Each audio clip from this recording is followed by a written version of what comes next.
رات کے دوسرے پہر گاؤں کی فضا پر اسرار خاموشی میں ڈوبی ہوئی تھی۔ کہیں دور کتے بھونک رہے تھے اور دریا کا پانی سرد ہوا کے ساتھ لہریں مار رہا تھا۔ ریحان کے کمرے میں ایک چراغ جل رہا تھا۔ اس کی ماں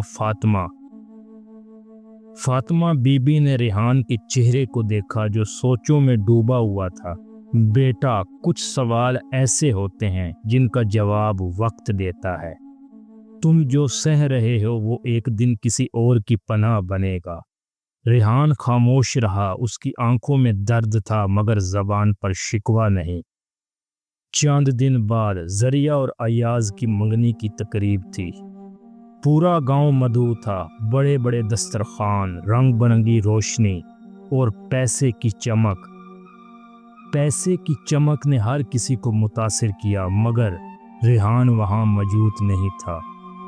زریہ دلہنوں جیسا لباس پہنے مگر چہرے پر ویرانی تھی۔ اس کی نگاہیں بار بار دروازے کی طرف اٹھتیں جیسے کوئی امید ابھی بھی زندہ ہو۔ نائلہ نے آہستہ سے کہا، کیا تمہیں لگتا ہے وہ آئے گا؟ زریہ کی آنکھوں میں آنسو تہرنے لگے۔ نہیں، مگر دل ہے کہ اس کی آہٹ سننے سے باز نہیں آتا۔ اسی دوران ایک انجان نوجوان تقریب میں آیا۔ اس کے ہاتھ میں کچھ تصاویر تھیں۔ اس نے حاجی الیاس کے کان میں کچھ کہا اور پھر ایاز کی تصویریں سب کے سامنے رکھ دیں، جس میں وہ شہر میں ایک لڑکی کے ساتھ نازیبا انداز میں موجود تھا۔ تقریب ایک دم ساکت ہو گئی، شور مچ گیا۔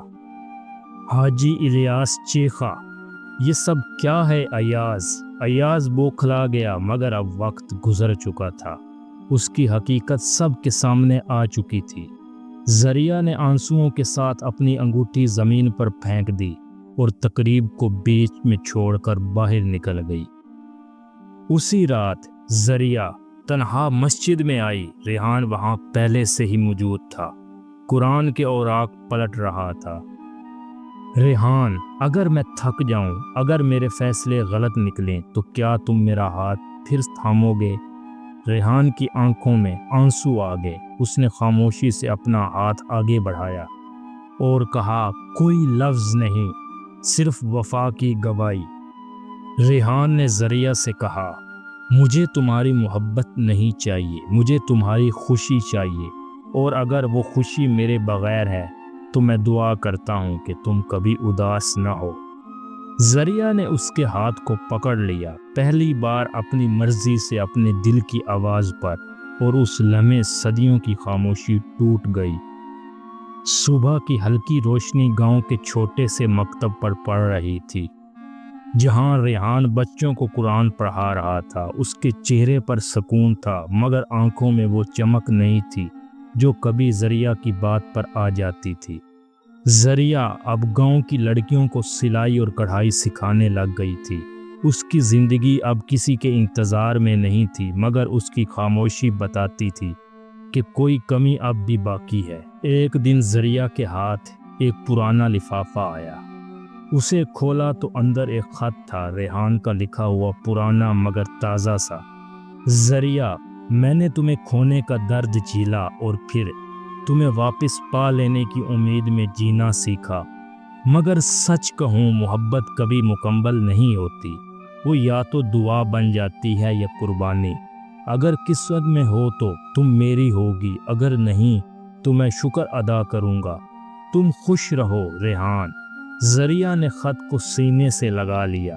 ایک خاموش سا آنسو اس کے رخسار پر بہہ نکلا۔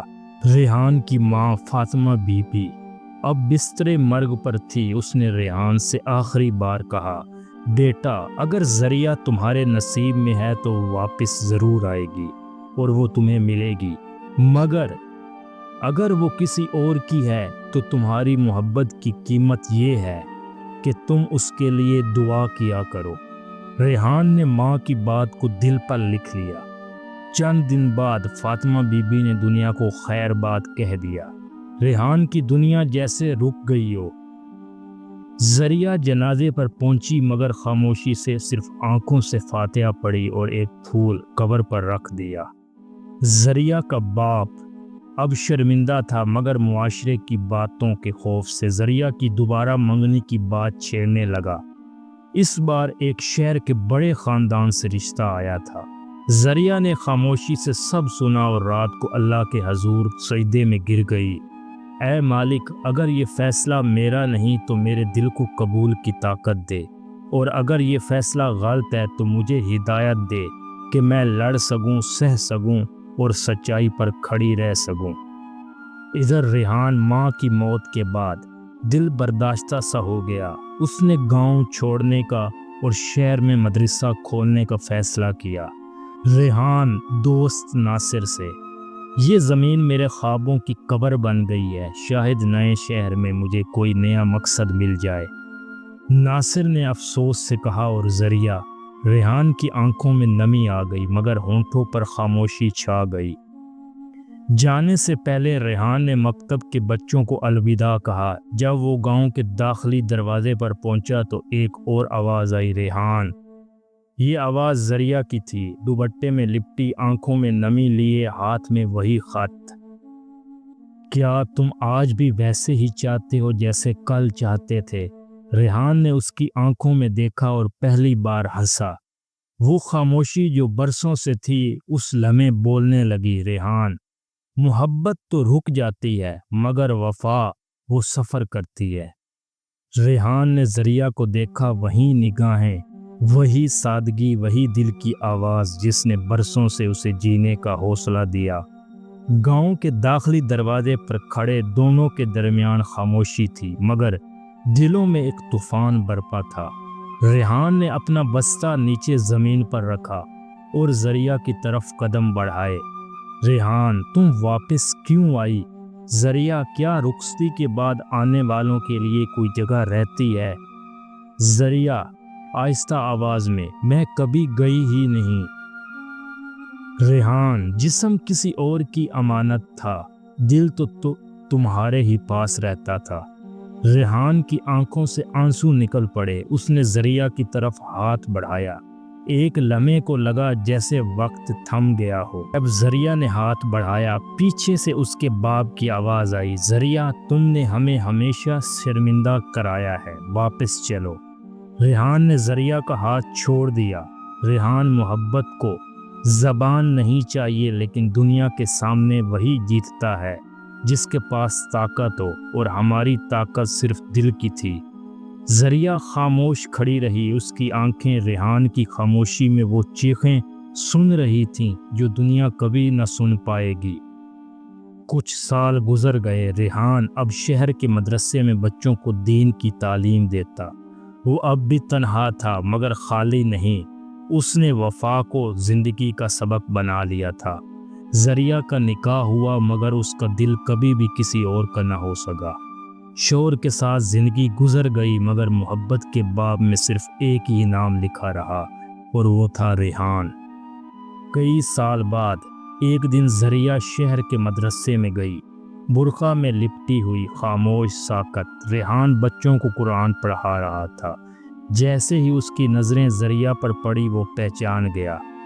میں آئی ہوں تمہیں بتانے کے لیے کہ تمہارے صبر نے مجھے جینے کے لیے ہمت دی، تمہاری وفا نے مجھے سنوارا، تمہاری محبت نے مجھے مکمل کیا، چاہے میں کبھی تمہاری نہ ہو سکی۔ ریحان نے خاموشی سے اپنا ہاتھ اس کی طرف بڑھایا، لیکن نہ چھونے کے لیے بلکہ دعا دینے کے لیے۔ وفا کی قیمت محبت نہیں بلکہ دعاؤں کی چمک ہے۔ تم خوش رہو، یہی میری آخری دعا ہے۔ ذریعہ واپس چلی گئی اور ریحان اپنی درسگاہ میں بیٹھ گیا۔ اس نے قرآن کا وہ صفحہ کھولا جہاں لکھا ہوا تھا، صبر کرنے والوں کو ان کا اجر بے حساب دیا جائے گا۔ ریحان کی زندگی میں ذریعہ کی محبت ہمیشہ رہی، جیسے خوشبو رہ جاتی ہے چاہے پھول مرجھا بھی جائے۔ وفا کی قیمت صرف محبت نہیں ہوتی، کبھی کبھی یہ خود کو مٹا دینا بھی ہوتا ہے۔